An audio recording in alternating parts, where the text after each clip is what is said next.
안녕하세요. 법률정보쇼 최광석 변호사입니다.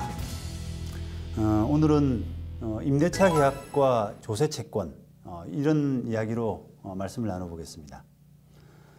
먼저 임대차 계약에서 임차인에게 가장 중요한 문제, 이것은 바로 임대차 끝나고 나서 안전한 보증금을 돌려받는 것, 바로 그것일 것입니다. 자, 하지만 그에 대한 주의는 사실 매우 소홀한 것이 현실입니다. 해당 임대차 목적물의 등기부등본을 발급받아서 그 등기부등본에 표시된 저당 같은 거, 이런 부분들을 확인한 다음에 임대차 계약 목적물의 시세, 그 다음에 보증금, 이런 부분을 비교하는 그런 것 외에 추가적인 노력을 기울이지가 않습니다. 자, 하지만 이런 식의 태도는 지극히 위험할 수가 있습니다. 만약에 신분증을 위조한 가짜 임대인, 이런 사람들이 횡행하는 것이 현실인데, 이런 부분들을 아까 그런 정도의 자세로 가려낼 수가 없기 때문이죠. 자, 이런 위험들 중에서 가장 절대 간과할 수 없는 것들 중에 하나가 바로 조세 채권의 문제입니다.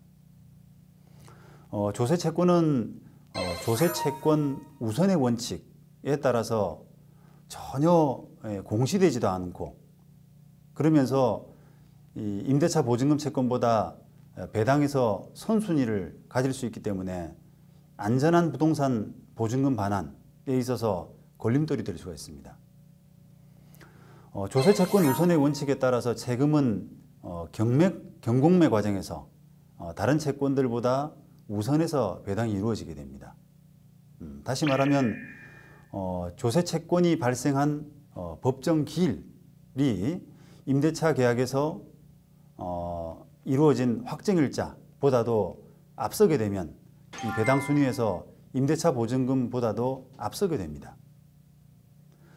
또한 법정 기일은 해당 경공매 물건의 압류 여부와도 관련이 없습니다.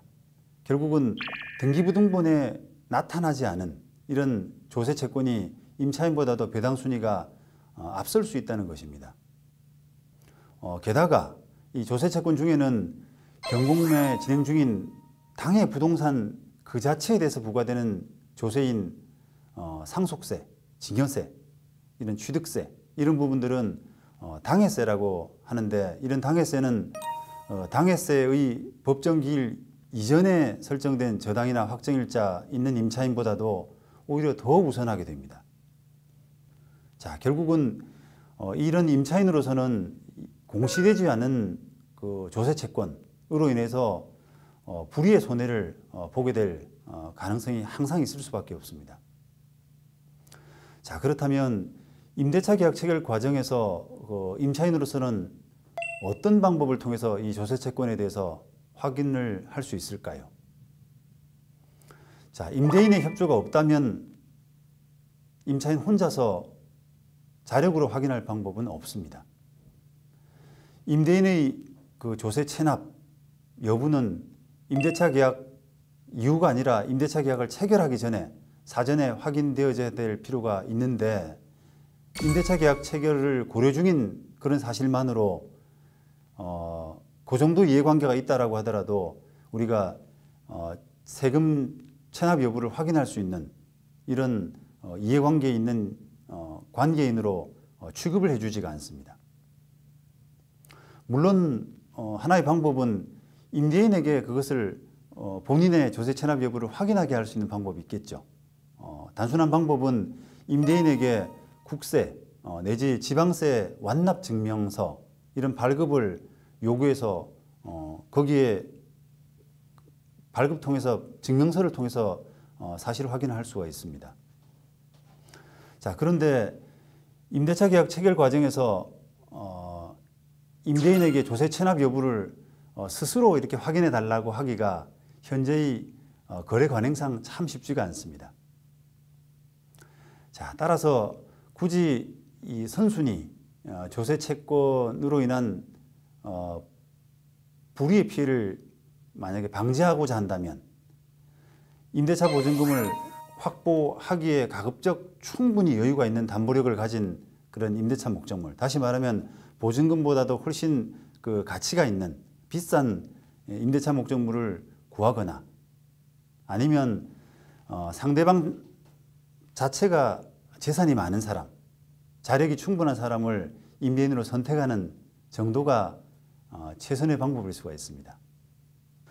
제도적으로 개선점도 한번 생각해 볼 필요가 있습니다. 이런 공시되지 않은 조세 채권의 우선 변제력의 효력을 인정하고 있기 때문에 임차인이 이런 불이의 피해자가 발생할 수가 있습니다. 이런 조세 타인에 대한 어떤 조세 확인을 할 수 있는 그 이해관계인에 대한 요건을 좀 더 완화해서 이런 과세 상황에 대해서 최소한 그 열람만이라도 할 수 있는 이런 제도적인 개선이 필요하지 않을까라는 생각이 듭니다. 조세 체납자의 어떤 프라이버시 이런 부분도 중요하지만 조세 체납자와 법률적으로 이해관계를 가지게 되는 이런 선의 피해자의 재산권 보호도 그에 못지않게 중요하다는 점에서 적극적인 검토가 필요하지 않을까 합니다. 또한 납세를 독려하고 또 안전한 임대차 계약 문화를 정착하는 차원에서 일정 규모 이상의 임대차 보증금이 수수되는 이런 임대차 계약을 할 때는 반드시 국세나 지방세 완납 증명서를 필수적으로 계약서에 첨부하도록 이렇게 하는 것도 제도적인 방법이 아닐까 합니다.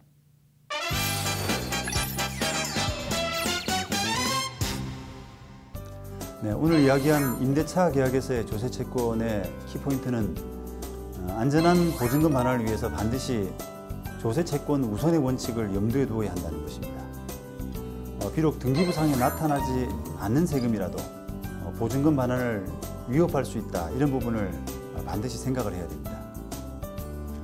임대차 계약 체결하는 과정에서 임대인에게 세금 완납 증명서를 요구하는 것이 가장 바람직합니다만 그것이 현실적이지 않기 때문에 임대인의 세금 체납 상황을 임대차 계약 체결하는 과정에서 확인할 수 있는 이런 제도적인 개선이 필요할 수가 있습니다.